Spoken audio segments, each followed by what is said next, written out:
Hello friends, welcome to Miss DeBoer Reads. We're continuing today with the year of Billy Miller. We are in part 2, Father. We're on chapter 4 today. Here's what just happened in chapter 3.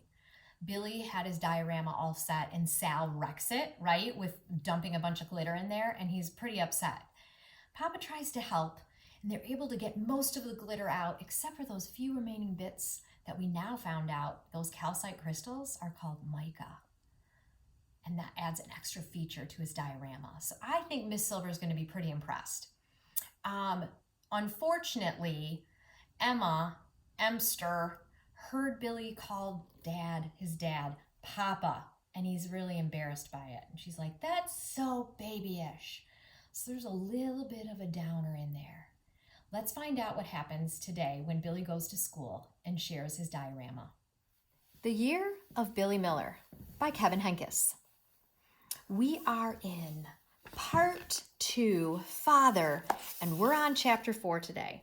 Billy has just arrived at school with Emma saying, Papa, that's so babyish, and oh man. Here we go. Chapter 4.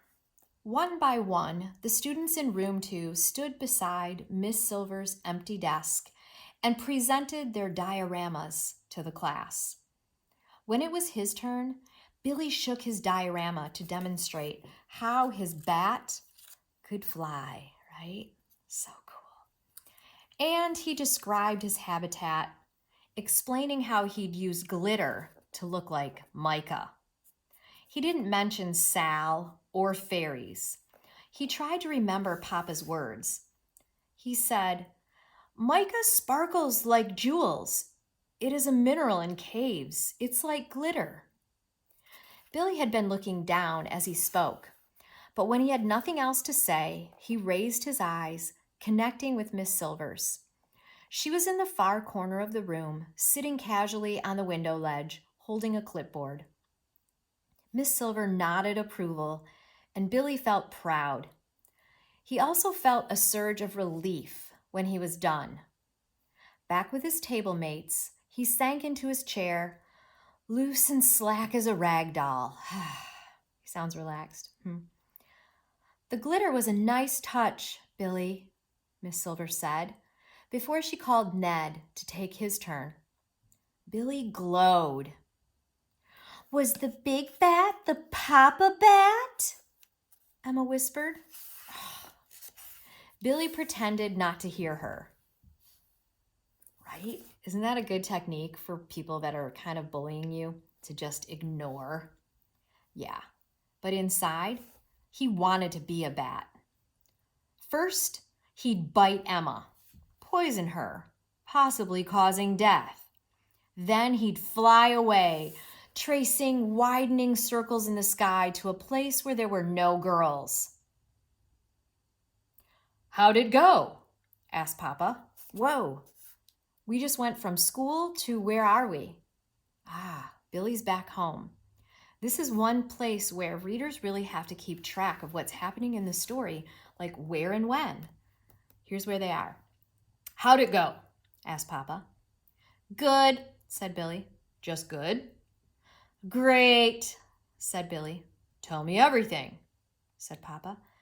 Miss Silver liked my diorama, said Billy. And Papa waited for more information. Billy shrugged. What did she say? Asked Papa. Billy shrugged again. He hiked his shoulders high and held them there for a long time before dropping them. He was thinking about something else. He was thinking that he'd like to ask Papa if he minded if he called him Dad from now on. Well, she liked the glitter, Billy finally said. That doesn't surprise me, Papa replied. He raised an eyebrow playfully. Mica, he said. Mica, Billy repeated. They were standing in the weedy grass, halfway between the house and the garage. Billy had gone straight from school to the backyard without checking for Papa in the house, because he'd heard music coming from the direction of the garage. Country music. That usually meant Papa was working and that his work was going well. Do hear that? Yeah. Okay. Cool. Papa's shirt was rumpled and dirty and buttoned wrong. Sawdust flecked his beard like cookie crumbs. All good signs concerning Papa and his work. Billy glanced around the yard. "Where's Sal?" he asked. He didn't see his sister anywhere. If he knew he had some time alone with Papa, he'd tell him that he wanted to call him Dad. "She's sleeping," said Papa. "Look." He motioned for Billy to follow him. Papa walked to the garage and stopped at the open door. He pointed to the worn velvet armchair in the corner. Sal was curled up in it like a cat, with her arms and hands pulled underneath her. Her head was resting on her lumpy pillowcase stuffed with the Drop Sisters. "Isn't she cute?" whispered Papa. "Just looking at her shreds my heart." Okay? Shreds my heart. This is a phrase that Billy's Papa uses, and it's one of those things that, like, you know how Miss DeBoer will just it just warms my heart or makes my heart sing, I might say. It means that same kind of thing. Makes my heart sing and shreds my heart. It just means that you are so full of love and joy in the moment of preciousness that you just can't take it. It's that kind of feeling. Papa often said things, shredded his heart. Billy didn't quite understand what this meant, but Papa used the phrase when he talked about things Billy thought were sappy, right? Sappy's like when it just is like, oh, you're just so, overjoyed by things. Billy's like, oh, it's so sappy. Billy edged silently away from the garage. He didn't want to wake Sal, although the country music coming from Papa's old paint-splattered radio seemed loud enough to mask any noise Billy might make. "Do you want a snack?" asked Papa. "I baked cookies earlier." Billy nodded. They crossed the yard to the back door, and Billy tried to keep up with Papa, matching him stride for stride, stretching his legs with all his might.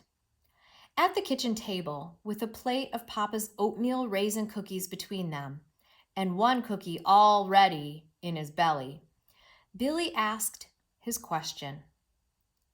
"Papa," he said, "can I call you Dad?" Papa studied Billy for a moment. "No more Papa?" Billy didn't know what to say. He didn't want to hurt Papa's feelings. "Well," he began. "Well, Papa, I'm in second grade now. Nobody says Papa."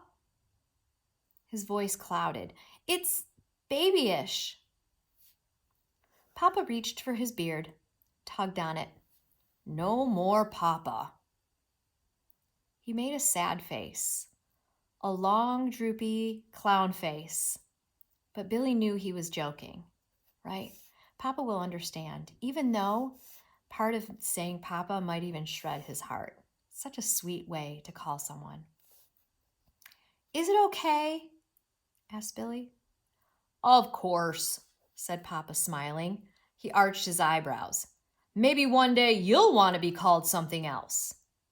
Billy tilted his head. "Huh? Maybe one day you'll want us to call you Bill or William."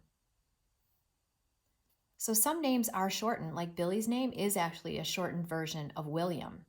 Same for names like if someone's name is, Christopher, they might be called Chris, or someone named Elizabeth might be Liz, or even our own Madeline in our class that likes to go by Maddie, right? Or Addison that wants to be Addie.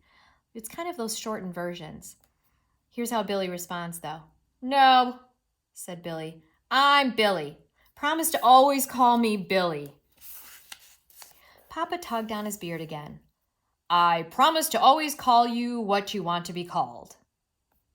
"Billy," said Billy. "Billy," Papa repeated.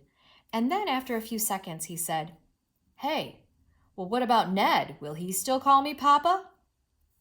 Billy hadn't thought about that. I guess. He paused. And Sal's little. She can still call you Papa.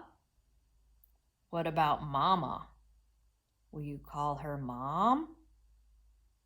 Billy nodded slowly. We can tell her together when she comes home from school.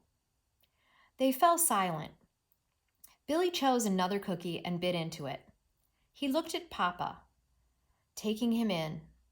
It was strange. Billy wanted to call him Dad, but he still thought of him as Papa. Papa broke the silence. Let's practice, he said. Hi, Billy. Billy hesitated. Hi, Dad. His voice was just a thread of itself. Saying the word Dad felt odd. Again, said Papa. Hi, Billy. Hi, Dad. They did it again and again and again, louder and faster, their voices overlapping, getting silly, until they were laughing. Hi, Billy. Hi, Dad. Hi, Billy. Hi, Dad. You're shredding my heart, Papa said.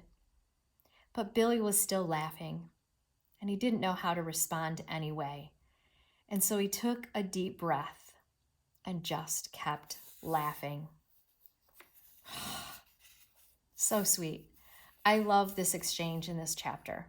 You can see how much Billy and his dad really love each other. And I'm so glad this chapter is called, or this section, this part is called Father. We're really getting to know Billy's Papa, his dad. And it's helping us know Billy even better too, right? The Year of Billy Miller.